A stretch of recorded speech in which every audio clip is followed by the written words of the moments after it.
Ya, terima kasih Pak Mardi. Suaranya jelas Pak Mardi. Ya, silakan, suara bagus. Ya, terima kasih kepada moderator atas waktunya dan juga kepada semua narasumber yang sangat luar biasa yang telah membuka wacana hasanah pemikiran kita, siapa itu Taliban dan apa bedanya Taliban dengan para kelompok-kelompok radikal yang lainnya. Kesimpulan yang dapat kita ambil bahwasanya Taliban ini adalah kelompok sifatnya bukan yang go internasional, tetapi kelompok yang sifatnya regional yang ada di Afghanistan itu sendiri. Sehingga rasa kecemasan ataupun kewaspadaan ini memang perlu ada ya, waspada. Tetapi jangan terlalu waspada ataupun jangan terlalu takut. Karena apapun kalau terlalu itu kurang baik. Tetapi bukan perkara apa yang telah disampaikan oleh narasumber tadi, terlebih-lebih oleh Ustadz Bakhtiar Nasir, yang memang beliaunya ini pernah bertahun-tahun berada, tinggal, dan berperang selaku kelompok eks-teroris JI internasional ini pernah berada dan ada di Afghanistan tersebut. Taliban berbeda dengan ISIS. ISIS adalah kelompok yang mana menjadikan topeng agama untuk merebut kekuasaan secara global. Tetapi kalau Taliban ini adalah kelompok regional. Tetapi yang patut dan perlu kita waspadai adalah trik, langkah, cara dari kelompok-kelompok radikalis yang ada di Indonesia ini. Berikut juga sel-sel tidurnya. Mereka dengan kemenangan Taliban yang ada di Afghanistan ini merekrut, membangunkan sel-sel tidur yang ada untuk bangkit kembali. Dengan bahasa agama, intan surullah yansurkum. Apabila engkau menolong agama Allah, pasti Allah menolong kamu. Lihat bagaimana kegetolan Taliban, kesabaran, keberanian, kegigihan, sehingga Allah menolong Taliban memenangkan tentara yang adik kuasa yaitu Amerika, sehingga Taliban bisa merebut dengan pertolongan Allah. Bahasa-bahasa yang semacam inilah yang mereka goreng, yang mereka mainkan untuk membangun giroh-giroh para sel-sel tidur, kelompok-kelompok radikalis, terlebih-lebih teroris. Maka dari itu, kita semuanya, terlebih-lebih orang yang mengatakan nasionalis, terlebih-lebih orang yang mengatakan cinta NKRI dan Pancasila, jangan diam.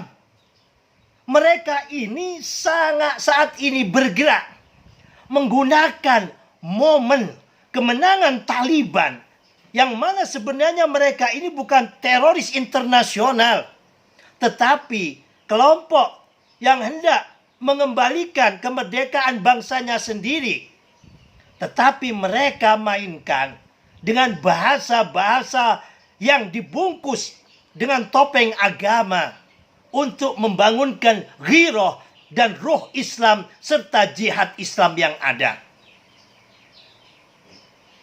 Dan yang kedua, apa yang disampaikan oleh Ken Setiawan ini sangat menarik.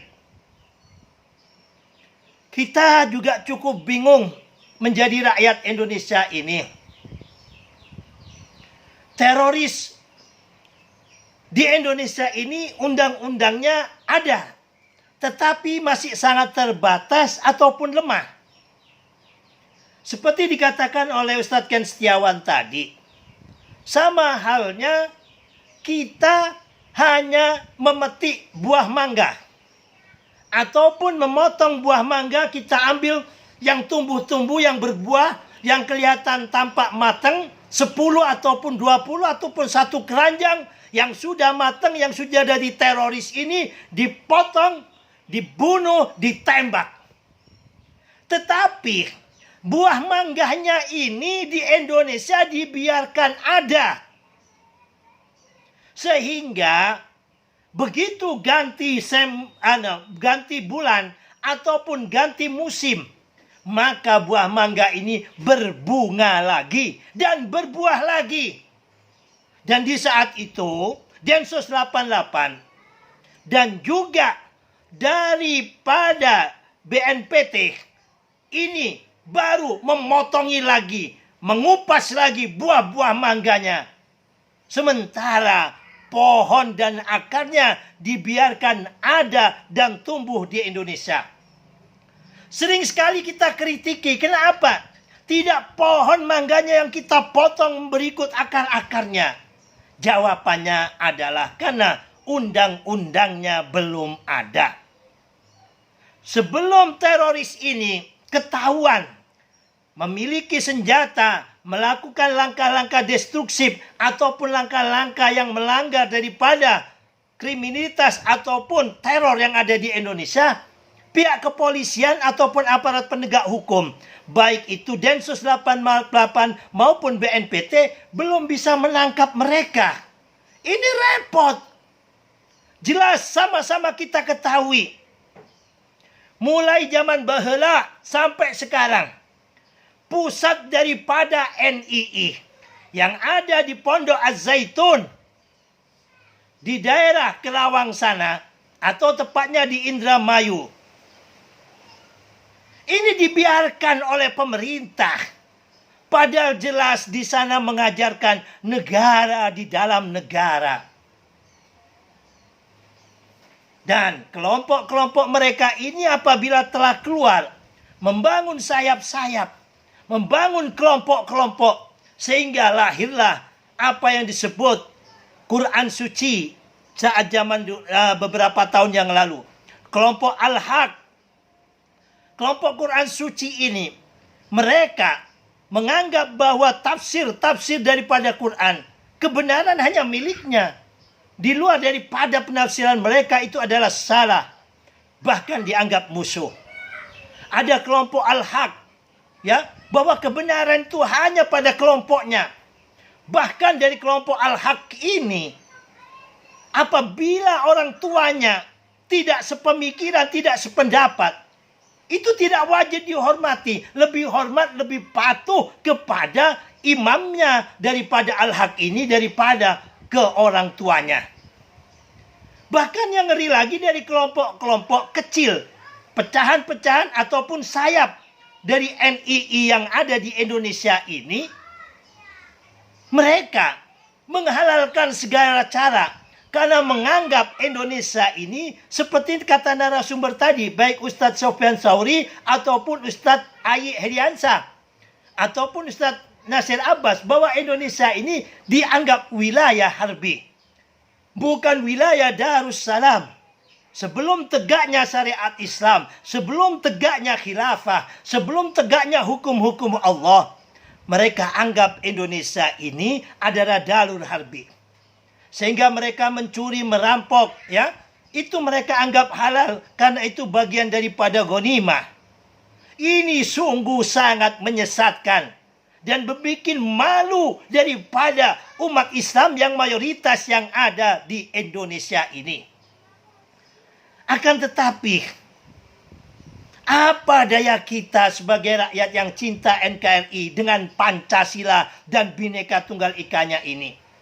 Apabila saudara-saudara kita, bapak-bapak kita, ibu-ibu kita yang terhormat, yang duduk di parlemen, yang mewakili rakyat Indonesia, tidak segera dengan tegas merubah daripada undang-undang yang ada di dalam terorisme ini, hanya bisa menangkap buahnya, tidak bisa memotong habis pohon dan akarnya, maka selamanya hanya suatu bentuk pekerjaan yang sia-sia, yang menghabiskan anggaran dan membuat capek daripada BNPT, dan Densus 88. Mereka menembaki anak-anak bangsa. Diibaratkan pohon mangga tadi yang sudah berbuah, yang sudah matang, ini dipotong, diambil, dibelah, ya kan? Buah mangganya, tetapi dibiarkan begitu saja. Tempat markas-markas daripada kelompok-kelompok teroris ini, salah satunya yang ada yaitu NII di Pondok Az-Zaitun, ya, tepatnya di daerah Hergelis, ya, di Indramayu sana. Kenapa pemerintah diam? Kita ini bingung. Dan juga di dekat tempatnya Ken Setiawan ini ada juga, ya, sejenis HTI tapi tidak HTI, ya. Mereka gunakan pakaian sama seragamnya orang NU.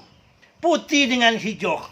Lambang-lambangnya juga hampir sama, tetapi mereka menggunakan sistem khilafah. Ada amirnya, ada khilafahnya. Lah negara ini diam. Harapan kita agar bangsa dan negara ini tidak menjadi cerita bahwa kita dulu pernah jaya, punya kerajaan yang hebat, yang luar biasa, bisa menguasai sampai Madagaskar, yaitu kerajaan Sriwijaya. Di mana sekarang itu? Tidak ada, yang ada hanya cerita dan dongeng. Begitu juga kita dulu pernah punya panglima yang gagah perkasa yang bernama Mahapati Gajah Mada. Dengan kerajaan Brawijayanya menguasai hampir di seluruh Nusantara. Bahkan sampai ke sampai ke mana itu, ke Filipina. Juga ke Madagaskar. Sampai di daerah-daerah dataran-dataran Vietnam sana. Tetapi itu semuanya tinggal cerita. Bangsa ini sesungguhnya bangsa yang sangat patuh. Bangsa yang sangat penuh dengan kearifan lokal. Bangsa yang penuh dengan kesantunan. Kuncinya satu, hukum ditegakkan setegak-tegaknya. Coba kita lihat bagaimana katanya hebatnya Abu Bakar Ba'asyir. Begitu ditangkap, tidak ada perlawanan. Orang benar-benar takut. Yang katanya imam besar. Yang katanya Habib. Yang katanya punya pengaruh jutaan. Tapi begitu hukum ditegakkan, tidak akan ada suatu bentuk pergolakan yang berarti. Nah, di sini kesimpulannya apa? Mari kita belajar dari kebangkitan kelompok-kelompok yang bisa dikatakan radikalis, bahkan mendekati kepada teroris, yaitu kelompok-kelompok Taliban ini yang menang di Afghanistan. Bagaimana jangan sampai Indonesia ini dengan kelompok yang sangat minor di bawah minor, tetapi mereka terus bergeria, terus bergerak. Apalagi kata Ustadz Heriansa tadi, bagaimana cara langkah yang dilakukan oleh kelompok HTI. Mereka tidak membuat militer, tapi cuci otak daripada kelompok-kelompok Tolabun Nusrah ini. Cuci otak jenderal, cuci otak polisi, cuci otak kelompok-kelompok angkatan darat, laut, dan udara. Agar bisa memiliki pemahaman seperti mereka. Sehingga mereka seperti silat tai chi, pinjam tenaga negara, digulingkanlah dengan Ikhwanul Muslimin ini kekuatan presiden, baik itu Husni Mubarak maupun Anwar Sadat dengan Ikhwanul Musliminnya. Jangan sampai ini terjadi, dan itu hampir terjadi di Indonesia di saat pilkada DKI dengan Ahok itu. Suara TNI terpecah. Alhamdulillah, Bapak Jokowi dengan segera mungkin mengganti Panglima TNI-nya. Dan saat ini Panglima yang kita harapkan seharusnya bisa menjadi hasanah baik pemikiran, suri toladan, dan lain sebagainya untuk bangsa dan negara ini. Karena telah dibiayai, dididik, disekolahkan sampai jadi jenderal. Bukannya menjadi suatu bentuk bunga dan mahkota bangsa ini justru sering nyinyirin pemerintah yang sah. Ini salah satu seperti apa yang disampaikan oleh Ustadz Ariansa tadi, mencuci otak para elit-elit militer kita untuk melawan pada bangsanya sendiri. Harapan besar kami melalui webinar ini, mudah-mudahan apa yang kami sampaikan dan juga para narasumber semuanya didengarkan oleh para pemangku jabatan yang ada. Ayo Pak, jangan takut negara kita ini dicap diktator. Jangan takut negara kita ini dicap apa? Keras dan lain sebagainya. Ingat, Islam sendiri juga mengajarkan, inna fil qisasi la hayatun ya ulil albab. Kalau Gus boleh pinjam istilah yang ada dalam Al-Quran.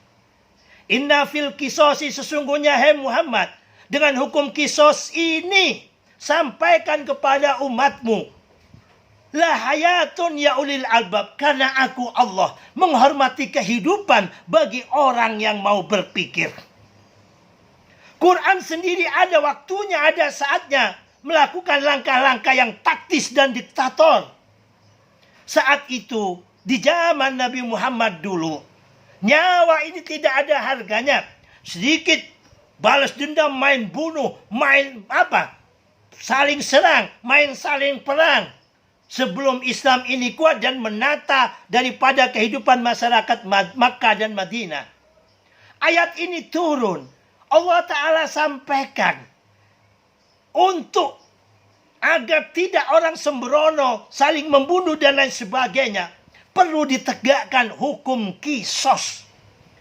Alhamdulillah, dengan tegaknya hukum kisos tersebut, al-ainu bil aini wal udhunu bil udhuni.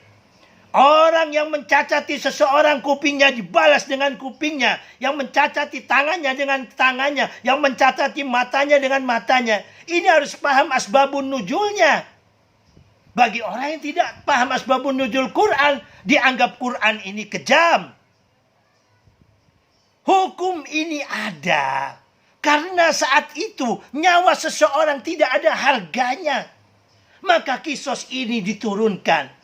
Tetapi dengan perbaikan-perbaikan hukum dan perkembangan zaman yang ada, Quran ini universal dan sifatnya fleksibilitas. Karena Islam itu turun sebagai rahmat lil alamin. Nah, di sini kami berharap kepada pemangku pemerintahan Presiden Jokowi yang ada dan juga kepada wakil-wakil rakyat yang ada. Mari sama-sama, orang yang baik, pemerintah yang ada, wakil-wakil rakyat yang ada. Ayo sama-sama kita lawan segala bentuk radikalisme dan terorisme di Indonesia ini.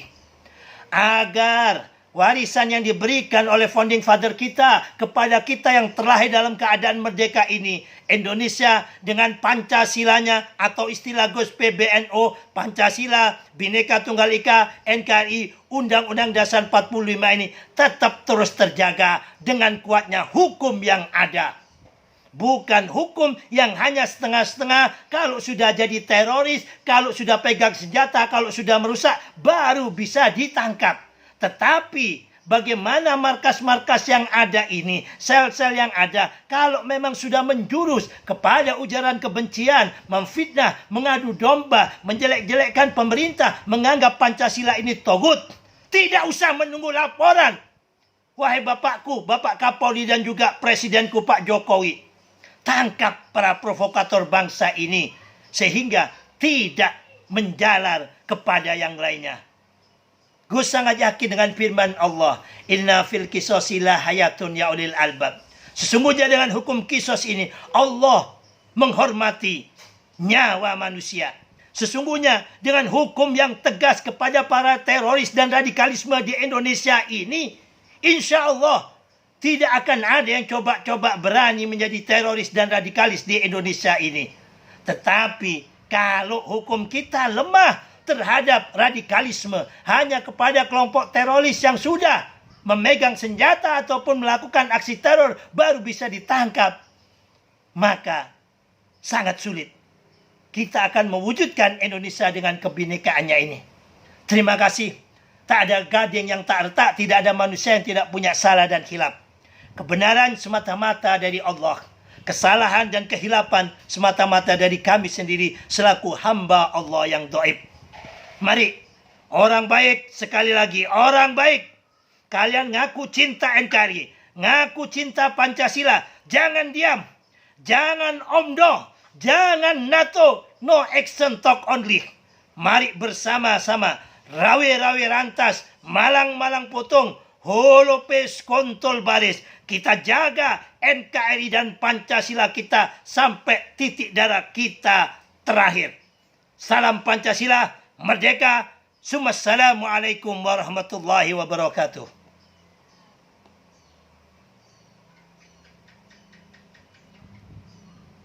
Assalamualaikum.